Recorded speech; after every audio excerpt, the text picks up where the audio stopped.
these types of serial killers? Like, do we have modern day serial killers? I feel like with technology, our phones, apps like Uber that have everyone's information that's getting picked up, cameras, in stores and in people's houses and outside, and just all the things, DNA, better scientific evidence stuff. Like, is it possible to go years on a murder spree without getting caught? I hope not. I don't know though. Has there been? If anyone is aware, let me know. So Jeffrey Dahmer he grew up kind of in a tough home, tough childhood, but it didn't seem like to match, I guess, the nature and the absolute hideousness of his crimes. But basically, what happened to him as a child is that the movie portrayed his parents fought quite often. His mom was kind of dabbling with a lot of different drugs, wasn't really present, nor did his dad seem to be as present as he probably should have been. Also, when Jeffrey was just a teenager, his mother left after, I guess, his dad left to go be with like his new girlfriend and live away from the family. His mom left and took his younger brother with her, and both of them were gone. And his dad, I guess being like the more present one of the parents, didn't even know that Jeffrey was on his own at 17, living in the house for a couple months. I know they changed like some facts, but I think things are mostly accurate. How they portrayed it in the show was that his dad came back with his new wife after a couple months, of Jeffrey living there, and he was like horrified to find that Jeffrey was living on his own. And so he moved back in and like started to like be a dad again. And where I find fault with this is, so you literally just like never called your son or your other son like for 3 months, like, and then you just come back and like act like that's normal. Like, that's definitely not normal. Even if you thought that your ex-wife was taking care of the kids, like, you would still call your children, see your children. So I was confused by that bit, and it seemed like maybe his dad was more of, I guess, a villain than he was portrayed to be. So, of course, that time when he was on his own is when he killed for the first time, picking up a hitchhiker. And what it seemed to be was that Jeffrey, his abandonment issues as a child were seeped into his crimes. So, he was so fixated on nobody leaving him, staying with him, because he was left, as a child by his parents, and he was so scared of being left and hurt that he was so fixated on trying to make his victims human zombies, meaning that he was drilling into their heads with the drill while they were alive and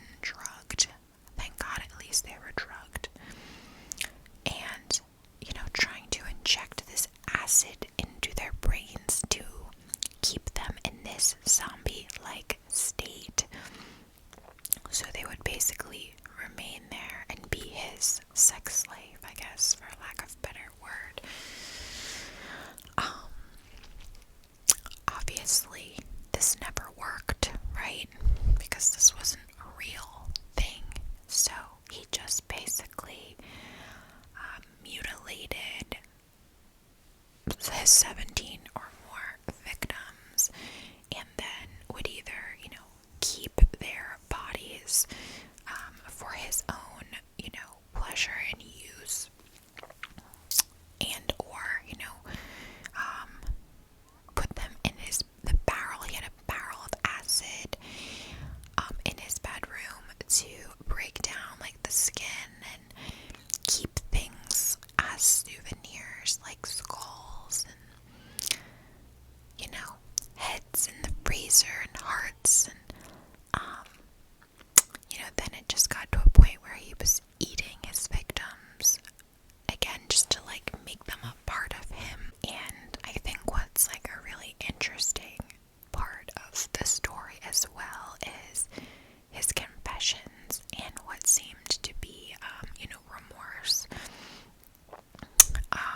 It's kind of said that towards the end he became, and when I say the end, I mean right before his arrest, he became very sloppy and,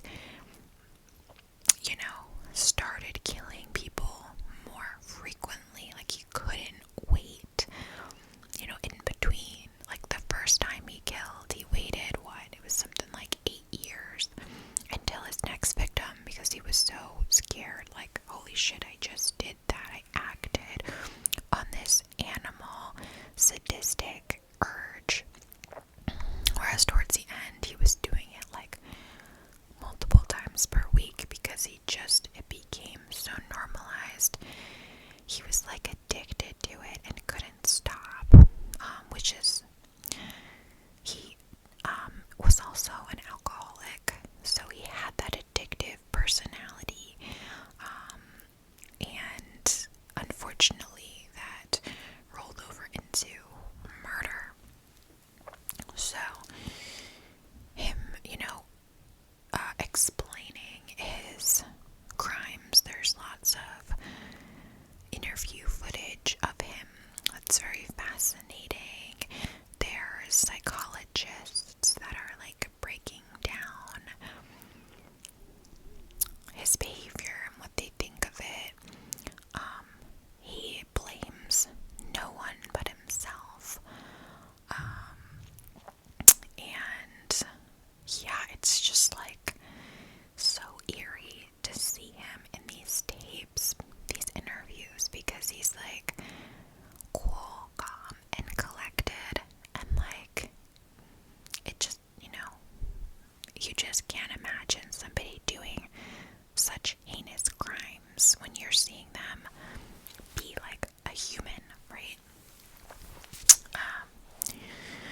I think for me, a really huge takeaway from the show was the homophobia and racism that were really a big factor in him not getting caught sooner, which is really disgusting and disturbing. For example, I thought the most unbelievable part was that one of his victims was 14 years old, okay? And he's in his 20s at this point. So imagine a 14-year-old. We all know someone, your little brother, your little cousin, your neighbor, whatever it is, your child. Very much still a child, okay, right? So he had his 14-year-old victim. This child was also Asian, and he got away somehow. He was able to get away. And don't quote me on this, someone may need to confirm, but I believe he even got away after Jeffrey had started drilling his head. So he's naked, he's bleeding, drugged, so he's confused, disoriented, discombobulated. He's terrified.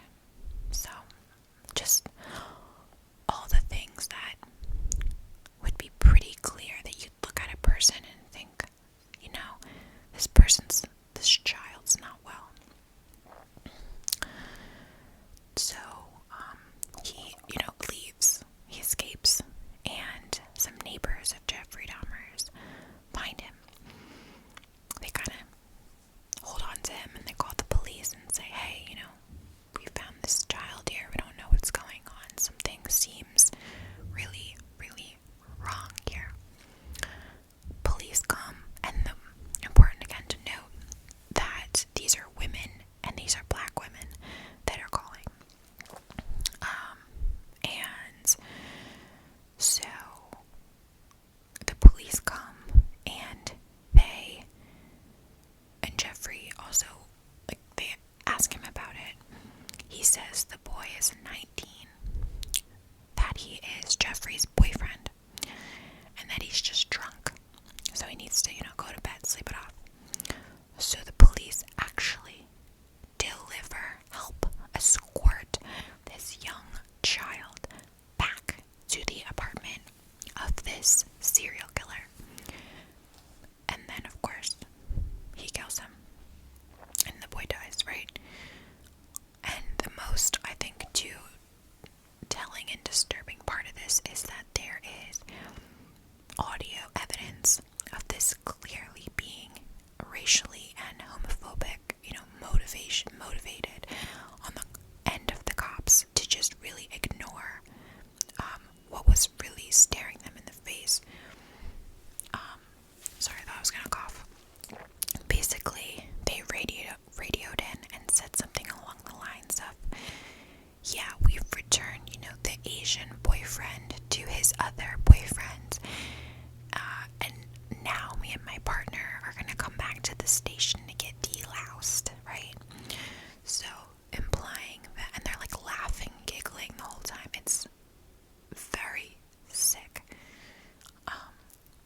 So just implying that, getting deloused, like they're dirty. These guys are dirty because they're gay, and this is an Asian male. And you also hear a call of the woman that called the police to check in on this and be like, hey, whatever happened here? And the guy is completely patronizing to her, and he's like, ma'am, it's fine, we took care of it. She's like, well, did anyone ID that boy? He was a child, like, are you sure? And they're like, just not listening, just completely blowing her off. It is infuriating to watch. And these officers only got a slap on the wrist, like barely. So I think for some of the people in today's world that, can't really acknowledge that racism is a problem, and homophobia is a problem, obviously we've come some way since the 80s, I believe that was, but still, it's like, look, this is what happens, when people are racial profiling, or, it's just like this child's life was lost because of, and his family, lost their son because of just ignorance and hateful thoughts, and it's awful. So, obviously too, oh my god, guys, the saddest part was Tony Hughes. So apparently what we see in the documentary wasn't completely true, which makes me feel better, I guess. Basically, the documentary kind of spends a little extra time on one of his victims, Tony. And Tony is deaf. He's a deaf young man. And it basically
leaves for work.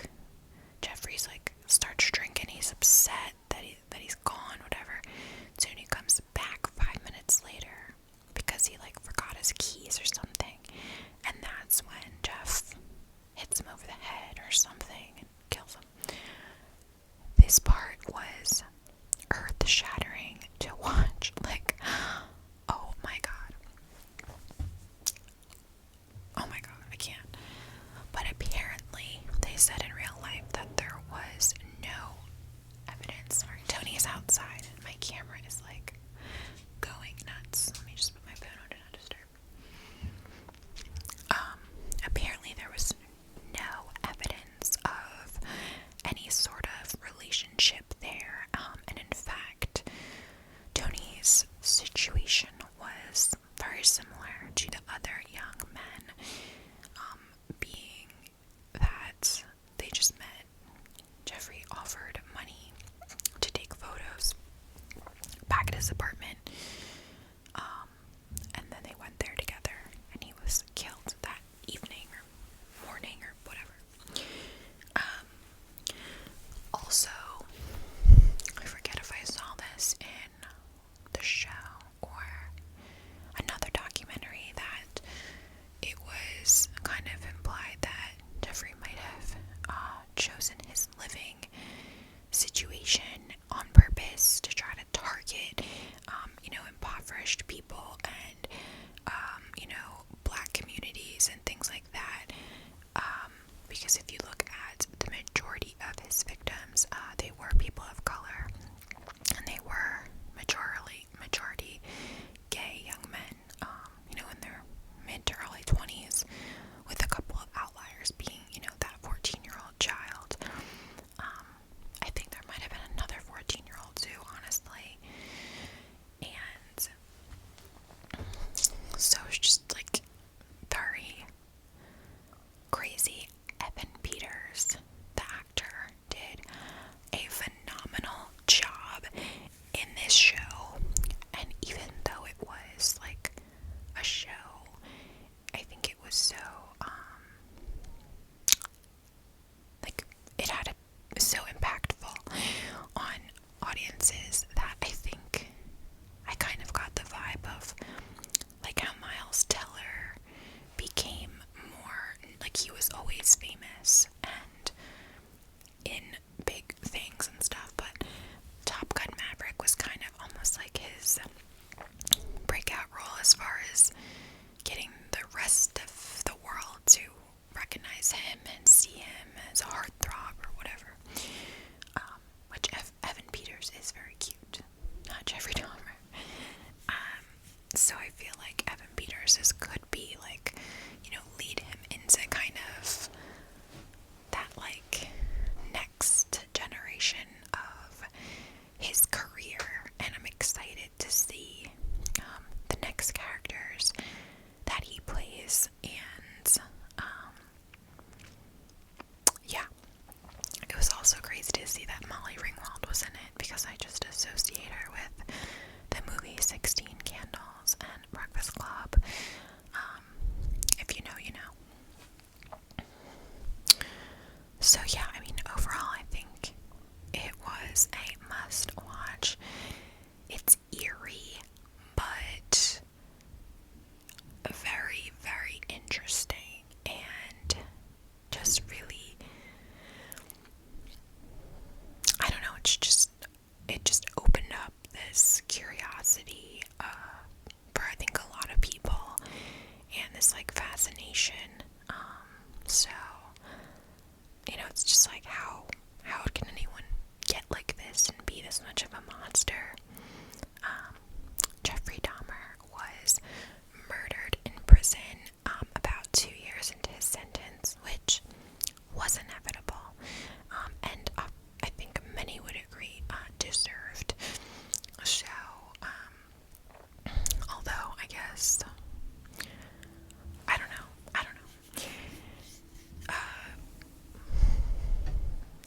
I was just thinking, like, could he have done more in the way of like helping law enforcement, like find serial killers, or I don't know, whatever. Could there have been more to get out of him?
So there was lots of footage of him, which you don't always get in these types of documentaries.